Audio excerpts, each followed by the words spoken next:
दोस्तों, आज जिस विषय पे मैं आपसे बात करने जा रहा हूं वो हमारी आस्था से जुड़ा है। राम मंदिर ट्रस्ट में चोरी या यूं कहें डकैती का जो मामला सामने आया है, उसमें एसआईटी की जांच चल रही है। आज एसआईटी की रिपोर्ट आई है। क्या उसने तथ्य रखे हैं इसमें, और किस किस तरह से ये चोरी हुई, और पहले से ही किस तरह से नियोजित की जा रही थी इस चोरी के लिए या डकैती के लिए रास्ता खोलना। आज मैं आपको क्रमबद्ध तरीके से बताऊंगा कि कितने सालों से ये जो लूट हो रही है इसकी भूमिका तैयार की जा रही थी। आज मैं आपसे बात करूंगा कि इस जो बीजेपी और आरएसएस या उससे जुड़े लोग इस मंदिर को लेकर लोगों के बीच एक आंदोलन चला के और सत्ता में आने का एक रास्ता बना रहे थे, और उनको इसका समर्थन भी मिला, उनको भरपूर सहयोग मिला इस देश के लोगों से। उन्होंने अपने आंदोलन द्वारा केंद्र में और राज्य में सत्ता के शिखर को प्राप्त किया। लोगों ने तन मन धन से उनका साथ दिया और आज वो लोग ठगा हुआ महसूस कर रहे हैं। तो क्या होगा जब बीजेपी और आरएसएस इसी मुद्दे को, जो इसमें भ्रष्टाचार हुआ है, उसको लेकर दोबारा लोगों के बीच जाएगी? क्या है आम आदमी का इस मुद्दे पे सोचना, और क्या राजनीतिक परिणाम होंगे इसके? आज इन्हीं सब विषयों पे मैं आपसे चर्चा करूंगा।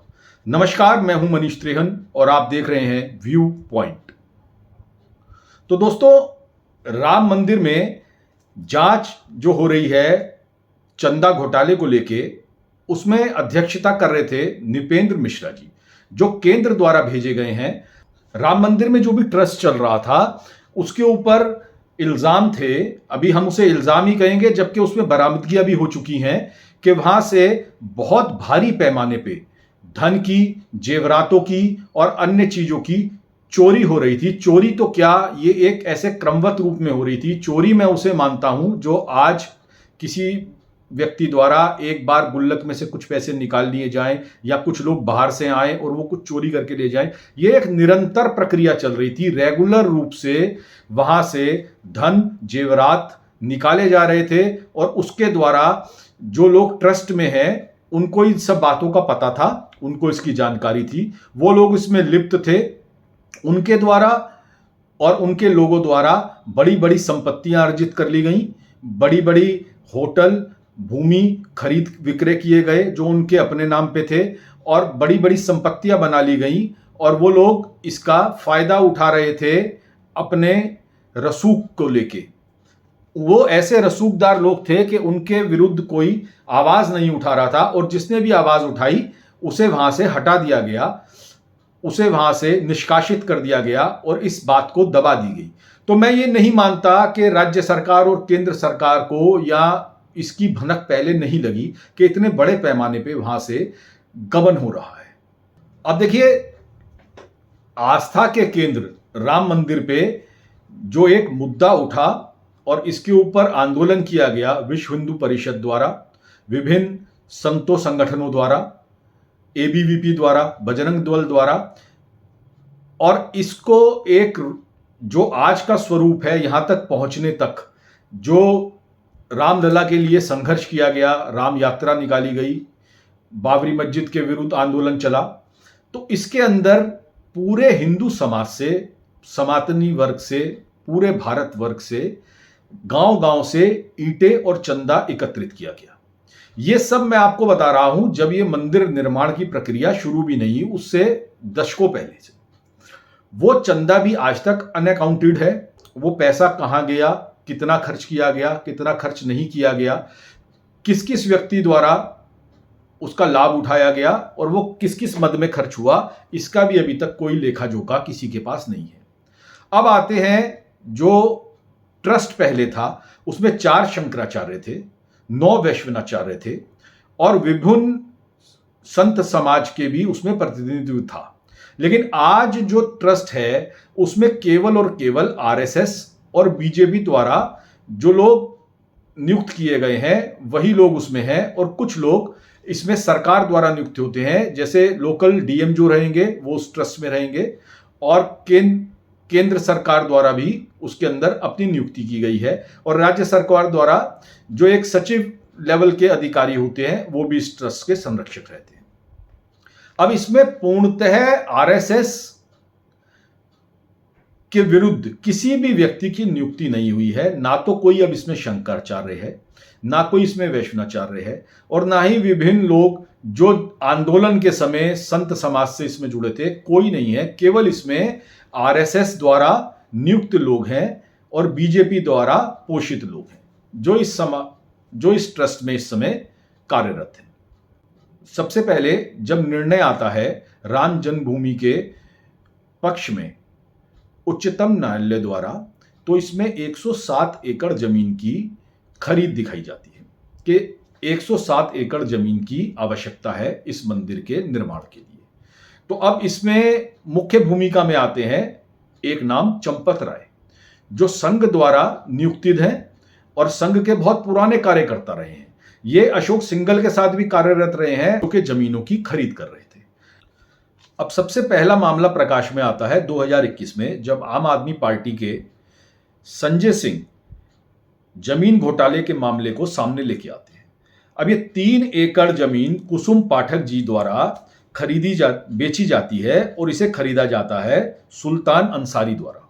ये 2021 का मामला है दोस्तों, जब कोई भी ऐसा भ्रष्टाचार का मामला इससे पहले राम जन्मभूमि ट्रस्ट को लेकर सामने नहीं आया था और राम जन्मभूमि ट्रस्ट के लिए जमीन खरीद जारी थी। अब ये 3 एकड़ जमीन जो है सुल्तान अंसारी और रवि तिवारी द्वारा कुसुम पाठक से खरीदी जाती है, जिसका मूल्य था 2 करोड़ रुपए। और उसके कुछ ही क्षण बाद, यानी कि 10 या 15 मिनट के अंदर, चंपक राय जो इस ट्रस्ट के ट्रस्टी हैं, वो इस जमीन की रजिस्ट्री अपने नाम करवाते हैं। और अब आप देखिए इसमें महत्वपूर्ण बात क्या है। अब जब चंपक राय इस जमीन को खरीदते हैं तो इसे खरीदते हैं 18.5 करोड़ में। तो 2 करोड़ की जमीन 18.5 करोड़ में 10 मिनट के अंदर अंदर चंपक राय द्वारा खरीद ली जाती है।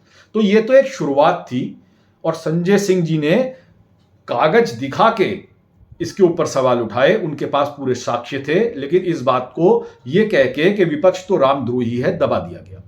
ऐसे ही बहुत से जमीन खरीद के मामले सामने आए, जो जमीन कुछ ही देर बाद जो उसका वास्तविक मूल्य था उससे 10 गुना, 20 गुना और कई गुना में ट्रस्ट द्वारा, जो के ट्रस्ट जो जमीन खरीद रहा था वो चंपक राय खरीद रहे थे और चंपक राय जी द्वारा वो जमीन कई कई गुना पैसों में खरीद ली गई।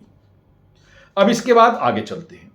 अब मंदिर निर्माण की प्रक्रिया चालू होती है और मंदिर निर्माण में चंपत राय जी के भांजे और एक इसमें और बहुत महत्वपूर्ण किरदार हैं गोपाल राय। गोपाल राय जो हैं वो भी संघ द्वारा नियुक्त हैं, संघ के बहुत पुराने कार्यकर्ता हैं और उनके उनके भतीजे सुरेशानंद ये आते हैं पिक्चर में। और ये क्या होता है, जब मंदिर निर्माण की प्रक्रिया चालू होती है तो उसमें भ्रष्टाचार के आरोप रखते हैं निर्माण सामग्री की खरीद में और निर्माण कार्यों में। और कई ठेकेदार इस चीज को लेके इसकी कंप्लेंट करते हैं कि हमसे निर्माण के दौरान 40% तक कमीशन मांगी जा रही है। निर्माण सामग्री की खरीद में बहुत घोटाले सामने आ रहे हैं। जिस रेट में निर्माण सामग्री का खरीद हो रही है वो वास्तविक मूल्यों से बहुत ऊपर के रेट है जिसमें इस निर्माण कार्य को किया जा रहा है। इसके बाद इसमें एक मामला और प्रकाश में आता है। श्रद्धालुओं द्वारा इस दौरान रामशिलाएं भेंट की गई थी, जिसमें सोने की शिलाएं थी, चांदी की शिलाएं थी और हीरा जड़ित तक शिलाएं थी, जो राम मंदिर के निर्माण में भारत के लोगों ने अपनी श्रद्धा द्वारा भेंट की गई थी। अब वो शिलाएं अभी उस राम मंदिर में नहीं लगी हैं कहीं भी, वो सब गायब हो चुकी हैं। उसका कोई जवाबदेह नहीं है, उसकी कोई अकाउंटेबिलिटी नहीं है। जो लोगों ने निर्माण कार्य को लेके और निर्माण सामग्री को लेके, कमीशन को लेके उस पर प्रश्न उठाए, उन लोगों को उससे अलग कर दिया गया और इन प्रश्नों को भी दबा दिया गया, ये कह के कि वो लोग भी रामद्रोही हैं और वो विपक्ष से मिले हुए हैं जो इस पर सवाल उठा रहे हैं। अब निर्माण कार्य पूर्ण होता है, उसके बाद में आप उसकी गुणवत्ता देखिए निर्माण कार्य की, कि पहली बारिश में ही मंदिर की छतों से पानी टपकने लगता है। कितना पैसा इस निर्माण में लगा, अकूट संपत्ति लगा दी गई और निर्माण कार्य की आप गुणवत्ता को देखिए कि उसकी क्या गुणवत्ता रही। उस पर बहुत आरोप लग रहे हैं इसकी भ्रष्ट तंत्र को लेके जो निर्माण कार्य में रहा। जिसमें आपके गोपाल रॉय और ट्रस्ट के बहुत से अधिकारी ऐसे रहे जिन्होंने आंखें मूंदी और 40% तक कमीशन के एलिगेशन लग रहे हैं, आरोप लग रहे हैं, जिसे दबा दिया गया। और वो आरोप सिद्ध भी हुए कई जगह, लेकिन उन लोगों को ही हटा दिया गया जिन्होंने उसके विरुद्ध आवाज उठाई। अब इसके तीसरे चरण पे आते हैं। जब मंदिर निर्माण पूरा हो गया तो पूर्णतः से जो पहले इसमें संत थे, रामलला ट्रस्ट में रहे, और योगी आदित्यनाथ जिनके गुरु इस ट्रस्ट में पहले रहे, इन सब लोगों को जो इसमें सम्मिलित थे इस ट्रस्ट से हटा दिया गया। नए ट्रस्ट का निर्माण किया गया जिसमें के पूर्णतः संघ और बीजेपी द्वारा नियुक्तियां की गई। अब इस ट्रस्ट को लेके लोगों ने दिल खोल के, जब ये मंदिर प्रारंभ हो गया, वहां लोग दर्शन करने जाने लगे, लोगों ने इतनी बड़ी बड़ी भेंट की, औरतों ने भाव विमुख होके अपने गहने तक उसमें दान किए। जो भी वहां जाता है उसने औसतन आप कहें तो 10 रुपए से 100 रुपए का चंदा चढ़ाया। लाखों करोड़ों लोग हर महीने वहां दर्शन के लिए जाने लगे। कुंभ के दौरान तो ये संख्या बहुत ज्यादा बढ़ गई जब लोग कुंभ स्नान करके और अयोध्या गए दर्शन करने के लिए।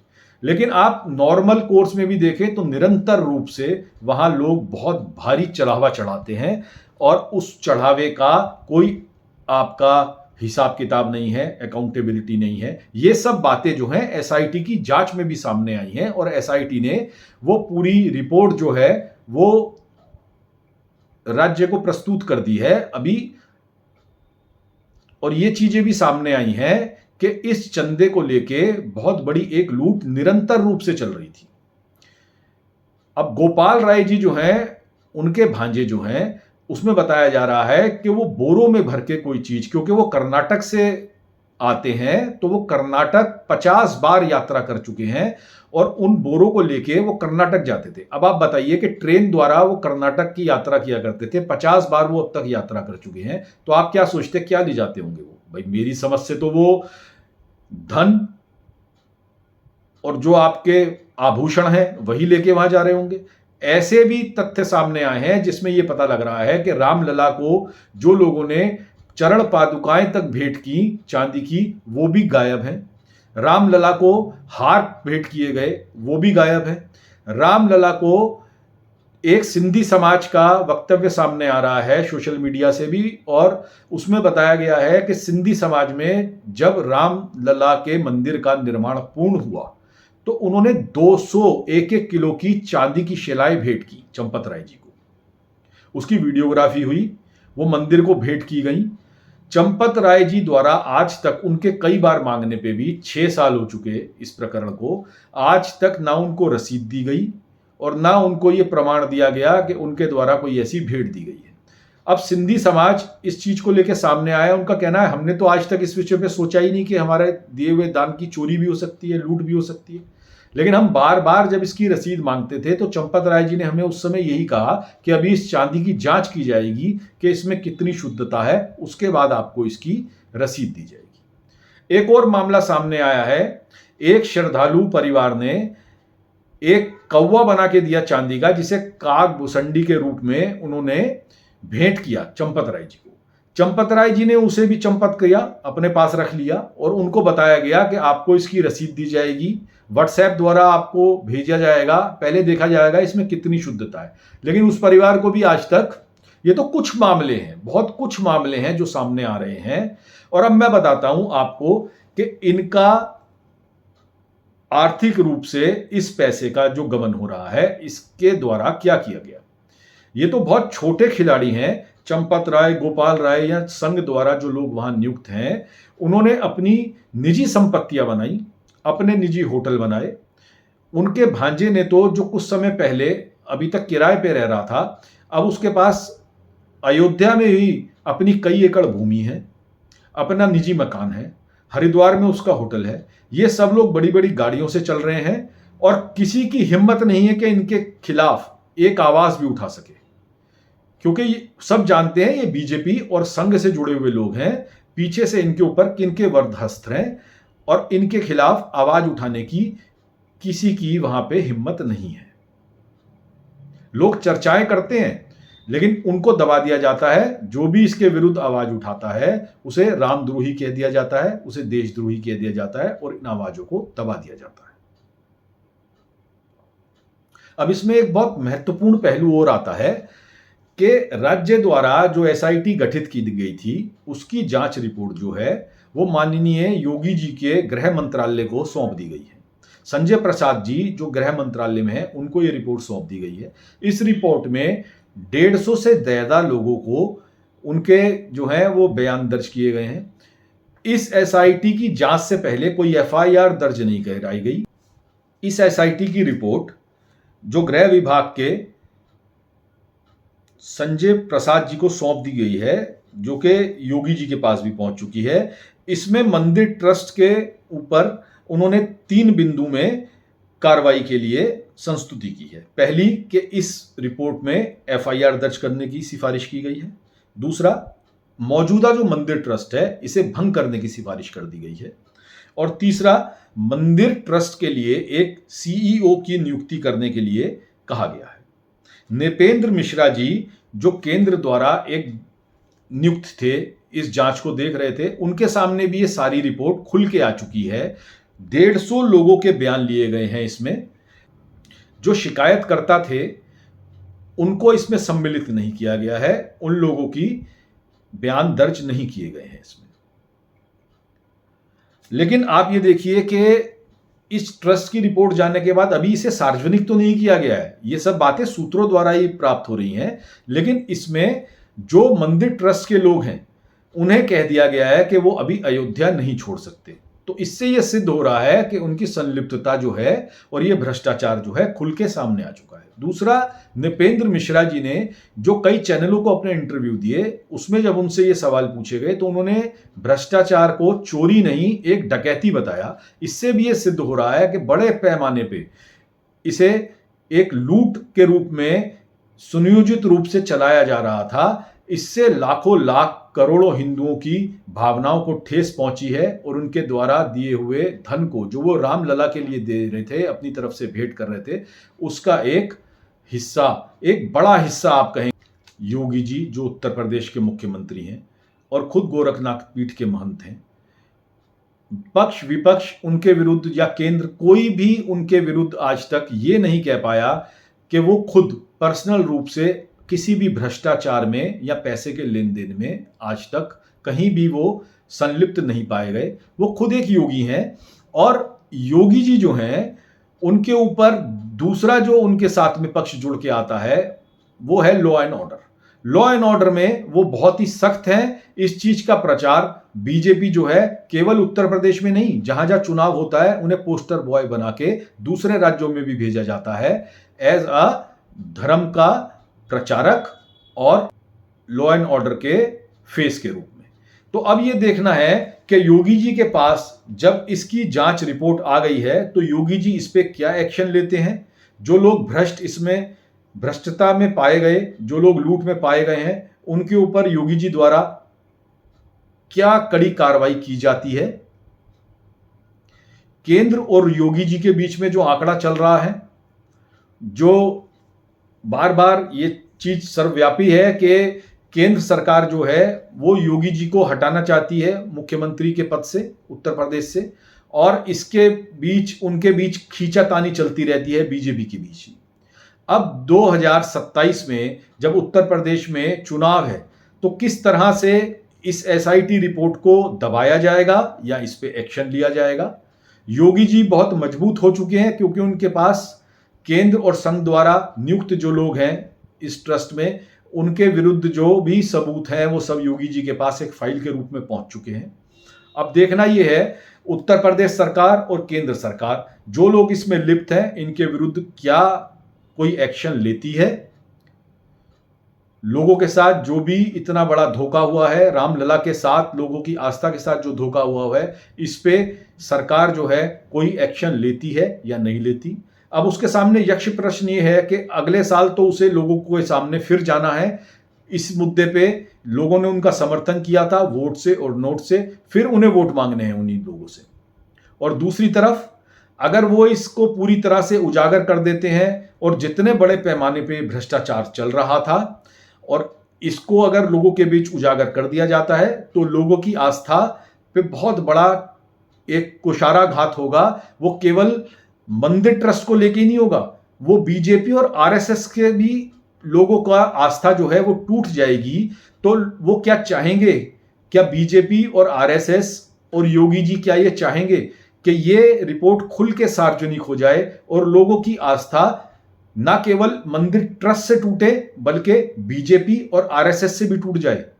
तो एक बहुत बड़ा सवाल है कि ये जांच निष्पक्ष रूप से हो पाएगी या नहीं हो पाएगी। आने वाले दिनों में हम इसकी समीक्षा करेंगे, इसे पुनः देखेंगे। धन्यवाद। मैं हूं मनीष त्रेहन और आप देख रहे थे व्यू पॉइंट।